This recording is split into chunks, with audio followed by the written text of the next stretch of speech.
Hi guys, நேற்று ஒரு investor வந்து ஆஃபீஸுக்கு வந்தாருங்க. அவருடைய இன்வெஸ்ட்மெண்ட்டை பற்றி கொஞ்சம் ரொம்ப பெருமையாக சொல்லிட்டு இருந்தார். 500 ரூபாய் சதுரடிக்கு வந்து ஒரு லேண்டு வாங்கியிருந்தாராம். இன்னைக்கு வந்து அது பார்த்தீங்கன்னா 2500 ரூபாய் சதுரடி ஆயிடுச்சு ஜெயக்குமார், 5 மடங்கு ஏறிடுச்சுன்னாரு. நான் உடனே கேட்டேன், எப்போ வாங்கினீங்கன்னு கேட்டேன். 13 வருஷத்துக்கு முன்னாடி வாங்கினா அப்படின்னாரு. அதோடைய ஆனுவல் ரிட்டர்ன், அதாவது சிஏஜிஆர் வந்து நான் கனெக்ட் பண்ணி பார்த்தோம்னா 13.17% வருது. 13.17% வந்து ஒரு டீசெண்டான ரிட்டர்ன் தான், நாட் பேட் அப்படின்னு சொல்லி சொன்னேன். அதே இன்வெஸ்டர் வந்து பார்த்தீங்கன்னா என்கிட்ட மியூச்சுவல் ஃபண்ட்லேயே இன்வெஸ்ட்மெண்ட் பண்ணியிருக்காரு. அதோடைய ஆனுவல் ரிட்டர்ன் வந்து கனெக்ட் பண்ணி பார்த்தேன். அது வந்து பார்த்தீங்கன்னா 21.87% வந்திருக்கு. அதை விட இது கம்மியாக இருக்குது அப்படின்னு சொன்னோடனே அவருக்கு வந்து அது சரியாக புரியல. ஆனுவல் ரிட்டர்னு சிஏஜிஆர்லாம் என்ன புரியலப்பா அப்படின்னாரு. நான் அப்புறம் இன்னும் டீட்டெயில்டாக போய் சொன்னேன். ரியல் எஸ்டேட் வந்து 5 மடங்கு ஆயிருக்கு, ஆனால் அது 13 வருஷத்துல தான் 5 மடங்கு ஆயிருக்கு. ஆனால் நீங்கள் பண்ண இன்வெஸ்ட்மெண்ட் வந்து 5 மடங்கு விட ஜாஸ்தி ஆயிருக்கு, 7.5 வருஷத்துலேயே ஆயிருக்கு. அப்போ அதை விட இதுதானே ஃபாஸ்ட்டாக ஆயிருக்கு. அது 13 வருஷத்தில் ஆனது வந்து இது 7.5 வருஷத்துலேயே ஆயிருக்கான்னு உடனே அவருக்கு ஓரளவு புரிஞ்சிருச்சு.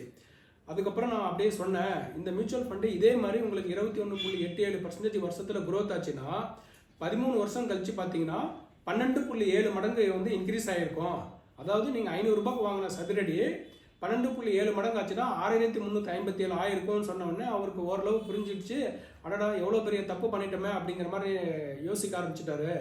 நிறைய இன்வெஸ்டர்ஸ் என்ன தப்பு பண்ணுறாங்கன்னா, மியூச்சுவல் ஃபண்ட்ஸில் பணம் இன்வெஸ்ட்மெண்ட் பண்ணிகிட்டே வரப்போ அதோட அமௌண்ட் வந்து ஒரு 20 லட்சம் 30 லட்சம் ஆச்சுன்னா என்ன பண்ணாங்கன்னா உடனே வித்ட்ரா பண்ணி எடுத்துகிட்டு போய் ஒரு லேண்டோ பில்டிங்கோ வாங்கிடுறாங்க. இதை வந்து நான் தப்புன்னு சொல்ல வரல. நீங்கள் வந்து வாடகை வீட்டில் இருந்தீங்கன்னா கண்டிப்பாக உங்களுக்குன்னு ஒரு வீடு வாங்கணும், அது முக்கியம். ஆனால் என்ன தப்பு பண்ணுறாங்கன்னா, ஏற்கனவே 2 வீடு 3 வீடு வச்சிருக்கிறவங்க கூட இதில் பணம் ஏறினோன்னே எடுத்துகிட்டு போய் திருப்பி அதில் வாங்குறாங்க. அதை தான் வந்து நான் தப்புன்னு சொல்கிறேன். அதில் வந்து உங்களுக்கு நல்ல ரிட்டர்ன் வந்துச்சுன்னா நீங்கள் அங்கே போகிறது தப்பு இல்லை. ஆனால் அதை விட பெட்டர் ரிட்டர்ன் ஒரு ஆப்ஷன் இருக்கிறப்போ அதில் ஏன் போகிறீங்க அப்படிங்கிறது தான் என்னுடைய கேள்வி. இதில் 2வது கேள்வி பார்த்தீங்கன்னா, ரியல் எஸ்டேட் வாங்கினாங்கன்னா சாதாரணமாக 10 வருஷம் 20 வருஷம் வந்து எல்லாருமே வச்சிருக்கிறாங்க. அதை பற்றி விற்கிறத பற்றி யோசிக்க மாட்டேங்கிறாங்க. மியூச்சுவல் ஃபண்ட்ஸில் மாத்திரம் பார்த்தீங்கன்னா வந்த உடனே எப்போ விற்கணும், எப்போ வேணாலும் விற்கலாமா அப்படிங்கிற மாதிரி தான் யோசிக்கிறாங்க. இதுலேயும் வந்து நீங்கள் அதே மாதிரி 10 வருஷம் 20 வருஷம் வச்சிருந்தா அந்த ரிட்டர்னோட கம்பேர் பண்ணி பார்த்தீங்கன்னா தான் எது வந்து உங்களுக்கு பெட்டர் ஆப்ஷன் தெரியும். ஸோ இதை பற்றி நீங்கள் என்ன நினைக்கிறீங்க அப்படிங்கிறது வந்து கமெண்ட் செக்ஷனில் கொடுங்க. தேங்க்ஸ் ஃபார் வாட்சிங் the video. See you in the next video.